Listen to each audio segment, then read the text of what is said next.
bah, tu développes une peur, genre par les expériences de tes potes aussi, tu vois. Donc tu vis dans la même ville, tu te dis ouais bah ok, c'est arrivé là, ça se trouve ce sera moi, tu vois. Mais au bout d'un moment, bah en fait, je me suis conditionnée aussi à avoir peur en fait.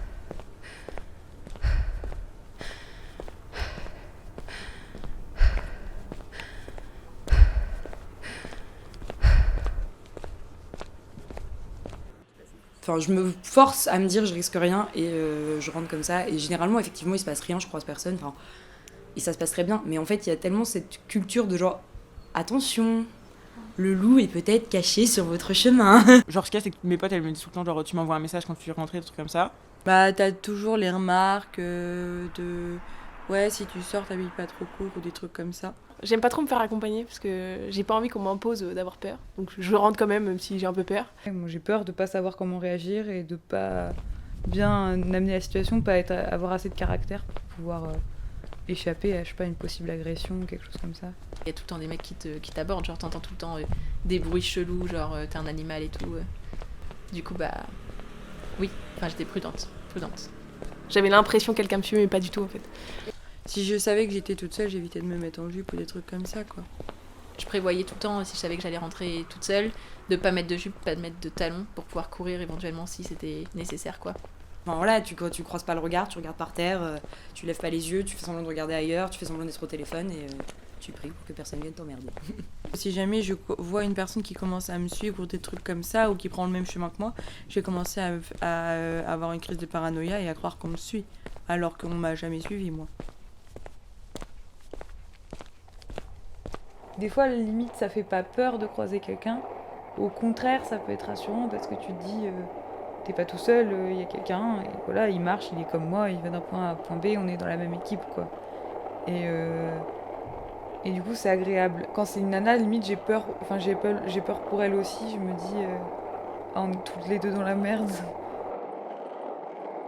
Quand je suis en mouvement, je me sens pas trop en danger. C'est plus rapide. Je suis dans mon truc, dans ma bulle un peu et je fonce pour rentrer chez moi, quoi. Une manière de se protéger du danger parce que tu peux t'échapper plus vite si jamais il y a quelqu'un qui commence à t'embêter. C'est vrai que je préfère faire montrer que je suis occupée, quoi, pas avoir le regard qu'on puisse m'interpeller facilement, quoi. Montrer que je suis dans ma bulle ou que je suis en train de parler à quelqu'un. Je me sens plus vulnérable quand je suis piétonne. Pour autant, je prends pas tellement d'autres transports. Mais je sais que par exemple, ouais, peut-être rentrer à vélo, ça me rassurerait. Et ça me rassurait quand j'avais un vélo. Enfin, c'est difficile d'arrêter quelqu'un sur un vélo. Ouais. C'est facile d'intercepter quelqu'un à pied, choses comme ça. Quand t'es en vélo, bah t'as pas le temps de toute façon de les entendre. Ça, c'est positif. Mais je pense pas que ça empêche les personnes de te faire des réflexions de vélo. Je pense que c'est plus rassurant d'être en vélo parce que tu vas plus vite, tu peux plus facilement t'enfuir, c'est plus difficile de te suivre. Mais je me rends compte qu'à vélo, je me sens quand même beaucoup plus invincible quand même. Tu vas vite, enfin, même si quelqu'un t'interpelle, bah tu traces, il va pas t'arrêter enfin, c'est beaucoup plus rassurant, je trouve, de circuler en vélo. À la base, je l'ai pas fait pour ça, mais je me suis rendu compte que c'était cool. Si je peux voir vraiment et maîtriser moi-même un peu la situation, contrôler ce qui se passe, savoir à quelle distance le gars est, alors que si c'est dans une relation, j'ai l'impression que j'aurais moins d'appréciation peut-être des distances et tout, et prendre le chemin le plus direct pour rentrer le plus vite possible, quoi. Toujours prendre les chemins les plus éclairés, longer la ligne de tram ou des trucs comme ça, parce que bah, c'était là qu'il y avait des magasins, enfin c'était là qu'il y avait du monde. Les grosses artères, c'est bien pour ça. Dès qu'il y a de la circulation ou quoi, tu te sens plus en sécurité, quoi. Et je pense que je serais prête à faire des détours pour éviter de prendre des petites ruelles et des raccourcis. Ou sinon, ouais, je mets mes écouteurs et je regarde le sol. J'évite de regarder tout droit parce que sinon on peut trop choper ton regard et t'interpeller plus facilement, j'ai l'impression. J'avais toujours un pote au téléphone, un ou une pote. Je faisais genre c'était mon mec ou des trucs comme ça, quoi. Je sais que quand je me sens pas rassurée, c'est débile parce qu'en plus je sais que j'oserais jamais le faire, mais je mets mes clés entre mes doigts et je me dis si quelqu'un me fait chier, je lui mets un point. Je me dis qu'avec l'adrénaline et la peur, peut-être que je vais arriver à taper fort et que la personne va me laisser tranquille. Mais il y a quand même toute cette culture qui nous laisse penser que, en tant que femme, à partir d'une certaine heure, on n'a plus notre place, on est en insécurité. Et en fait, moi j'ai pas envie de ça quoi. Et moi j'ai décidé maintenant juste, je ne veux plus baisser les yeux, donc je fais exprès d'avoir, je les regarde pas eux, mais je regarde bien droit devant moi, parce que ça peut paraître con, mais j'ai pas envie de me dire, mais c'est tout bête, mais j'ai pas envie de me dire j'ai baissé la tête quoi. D'un côté, je refuse de me dire que je prends un danger en sortant le soir. Et je refuse de me dire, ok, je vais rentrer à telle heure, je vais modifier mon comportement parce que je suis une fille et parce que je cours un danger.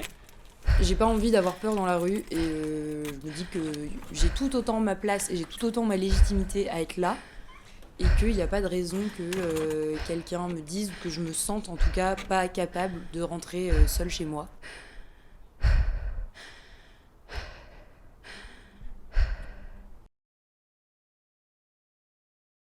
Ça m'est déjà arrivé plusieurs fois. Ça m'est arrivé une fois où je me suis fait courser carrément par 4 mecs qui m'ont dit à l'oral qu'ils allaient me violer.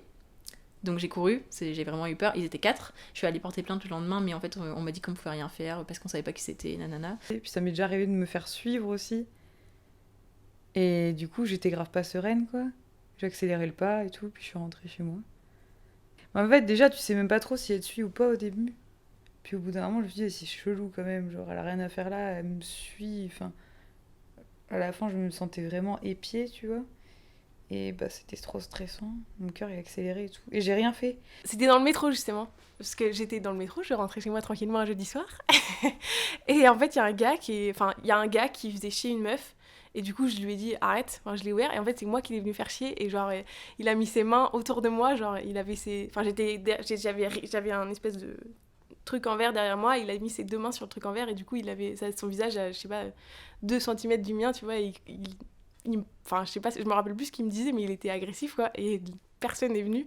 Et du coup, j'étais genre, ok, super. Bon, je suis descendue en arrêt après, donc du coup, je me suis cassée, mais c'était pas très agréable. C'était un peu flippant.